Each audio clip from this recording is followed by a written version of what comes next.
안녕하세요. 반갑습니다. 오늘 산상수훈의 8복 가운데 오늘은 6번째죠. 마음이 청결한 자는 복이 있다 라는 구절을 중심으로 말씀을 전하겠습니다. 6번째 복, 마음이 청결한 자는 복이 있다 라는 구절, 지금까지 6번째 복까지 왔습니다만 5번째까지 뭐 했나 기억하시나요? 아마 기억하시는 분 없을 거고, 때로는 성경 구절 하나하나를 아주 암기하는 거에, 암송하는 거에 능숙한 분들은 기억하실 수 있겠죠. 근데 아마 지금까지 팔복하면서 팔복이 하나하나가 뭔지 기억하지 못할 뿐 아니라 더욱 중요한 거는 8개의 팔복을 각각 다 그 내용을 구절을 기억한다 하더라도 문제는 전부가 대부분 우리 교인들이 봐드리는 팔복은 하나의 메시지로 단순화한다는 겁니다. 뭐냐면은 팔복 처음에 마음이 가난한 자는 복이 있다 부터 쭉 온유한 자, 의에 줄이고 목마른 자, 그리고 오늘 마음이 청결한 자는 복이 있다 라는 이 구절이 결국은 하나의 도덕적인, 성도의 도덕적인 품성을 말하는 거 아니냐, 이렇게 생각하죠. 그리고 그 도덕적 품성, 성품으로부터 선행을 강조하는 거다. 다시 말해서 산상수훈의 팔복은 선행, 성도의 도덕적 품성과 선행을 지닌 자, 행하는 자가 복이 있다 라는 메시지 아니겠느냐, 이렇게 단순합니다. 그렇습니다. 기독교 신앙에서 행함은 매우 중요하고 소중한 가치를 지닙니다. 우리 잘 알고 있는 것처럼 야고보 사도는 말하죠. 행함이 없는 믿음은 죽은 믿음이다. 또 예수께서도 말씀하십니다. 제자들에게 예수께서 말씀하십니다. 너희들의 착한 행실을 보고 세상 사람들이 너희들이 내 제자인 줄 알게 하리라. 말씀하신 건 다름 아닌 착한 행실, 선행, 이것이 기독교 신앙에서 갖는 매우 소중한 의미와 가치를 지닌다는 것입니다. 그런데 우리는 이 부분에서 중요한 하나의 핵심을 짚어야 합니다.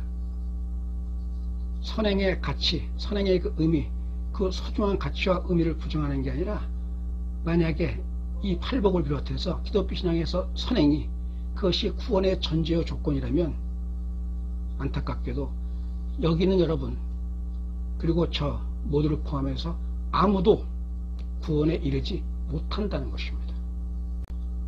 그렇게 선행을 강조하고 선행의 소중한 의미와 가치가 있다 그러면서 선행으로 우리가 구원을 받을 수 없다는 말이 두렵지 않습니까?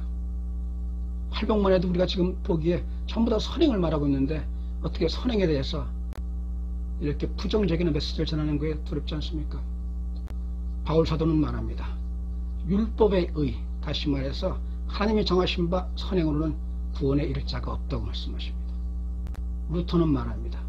하박국 선지자의 말을 빌어서 오직 의는 믿음으로 말미암아 살리라고 말합니다. 그 말은 이 루터는 아주 집요하게 율법의 의, 그 다음에 율법의 의에 천착하면서 구원을 받고자 정말 몸부림쳤던 사도였습니다. 사제였습니다. 하지만 어느 날 깨달았습니다. 그게 바로 루터의 탑의 처음이라고 말하는 겁니다. 거기서부터 시작된 우리 개신교 시작되는 거였습니다. 그 루터가 한 것이 바로 다름 아닌 이 구절이었습니다. 오직 의는 믿음으로 말미암아 살리라. 이 두 가지가 왜 배치되는지 아십니까? 지금 선행으로 구원받는다고 할 때 그 행위 구원론으로 우리가 구원받지 못한다는 말은 다름 아닌 그 선행, 행위가 중요하지 않다는 게 아니라 행위라고 말할 때, 선행이라고 말할 때 우리가 기억해야 합니다. 여러분, 그리고 저 모두가, 우리 모두 기억해야 하는 건 세상에는 완전한 의인도 완전한 악인도 없습니다. 의인이라는 사람, 그 사람은 완전한 의인이라서 항상 선행을 베풀고 사는 것이 아닙니다. 우리 기독교에서 7대 중죄라고 말하면서 오랫동안 전통적으로 내려오던 죄 항목이 있습니다. 그 중에는 우리가 당연히 그건 아주 악한 죄야, 그리고 자신에게서 굉장히 멀리 떨어져 있는 죄들이 있습니다. 예를 들면 어떤 지나친 성욕, 탐색, 그 다음에 탐욕, 탐식, 음식을 지나치게 한 것도 그렇습니다. 그 다음에 교만, 이 모든 것들 포함해서 덧붙여 뭐가 있냐면 나태, 게으름도 7대 중죄에 들어갔습니다.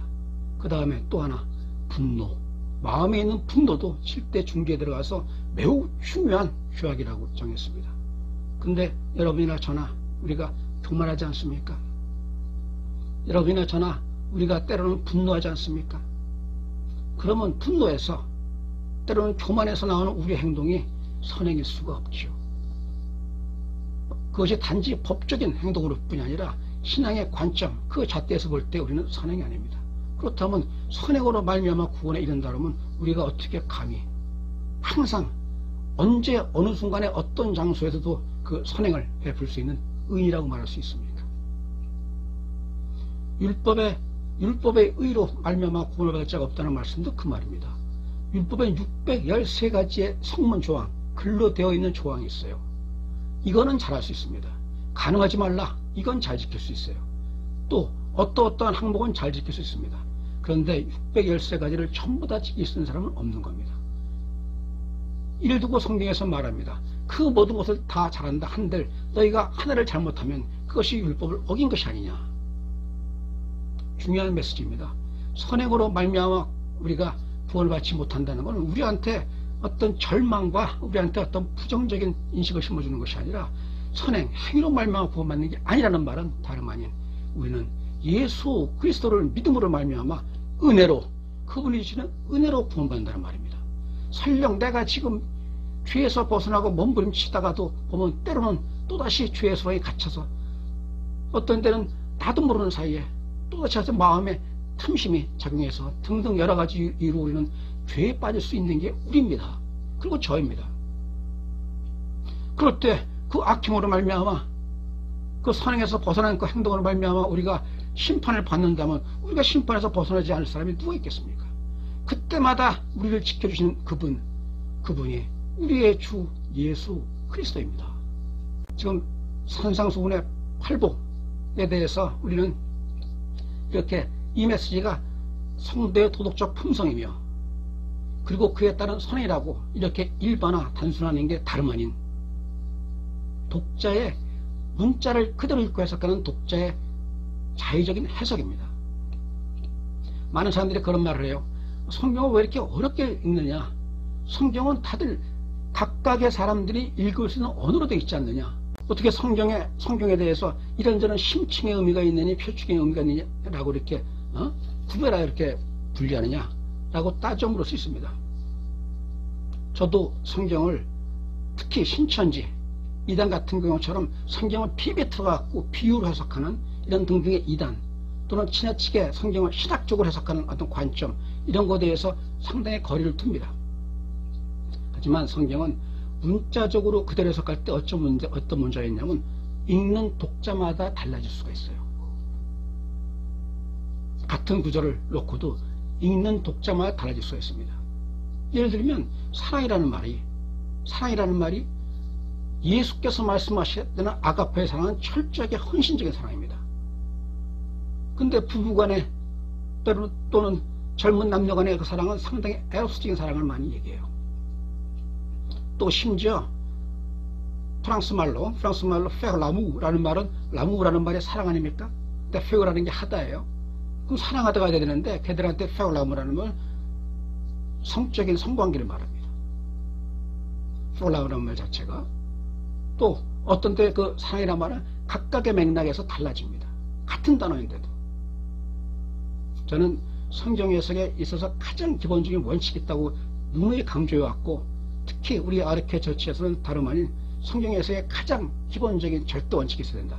그거는 화자가 성경의 저자가 지금 어떤 메시지를 전하고 있는가에 집중해서 주목해서 우리는 뭔 메시지 그 구절이 담고 있는 심층의 메시지를 파악하는 게 주목해야 됩니다. 그것이 예수를 바로하는 길이며 그것이 바른 신앙, 바른 믿음으로 나아가는 매우 중요한 어떤 기준이요 길이라고 저는 생각합니다. 그렇다면 저자의 메시지, 화자의 메시지를 어떻게 파악할 수 있는가? 어렵게 생각하면 끝없습니다. 특히나 언어학적으로 들어가면 끝없이 전문 용어가 나오고 어려워집니다만 아주 단순하게 두 가지에 집중해요. 우선 성경 저자가 그러그러한 단어, 그러그러한 구절, 그러그러한 어떤 표현을 쓸 때는 거기에는 저자의 의도가 있다. 저자의 선택이 있다. 괜히 그런 단어가 쓰여진 게 아니라 그 단어를 선택한, 그 구절을 선택한, 그런 표현을 선택한 저자의 의도가 있다. 그 의도를 파악해야 되는 겁니다. 거기에 저자의 메시지를 파악하는 거고, 두 번째는 방금 말씀드린 것처럼 사랑이라는 단어가 각각의 문맥 상황에서 어떻게 의미가 달라지는 걸 파악하는 것처럼 성경의 각각의 언어의 의미는 문맥 안에서만 의미를 지닌다. 두 가지입니다. 저자의 선택이란 관점, 언어는, 그 다음에 문맥 안에서 의미를 지닌다. 두 개의 관점에서 집중해서 성경 구절을 바라다 보면 보이기 시작합니다. 저자의 메시지가. 그 저자의 메시지를 파악하고 그것이 나하고 소통할 때 나한테 어떤 마치 신앙의 내비게이터처럼 바른 길 알려주는 중요한 자산이 될 것입니다.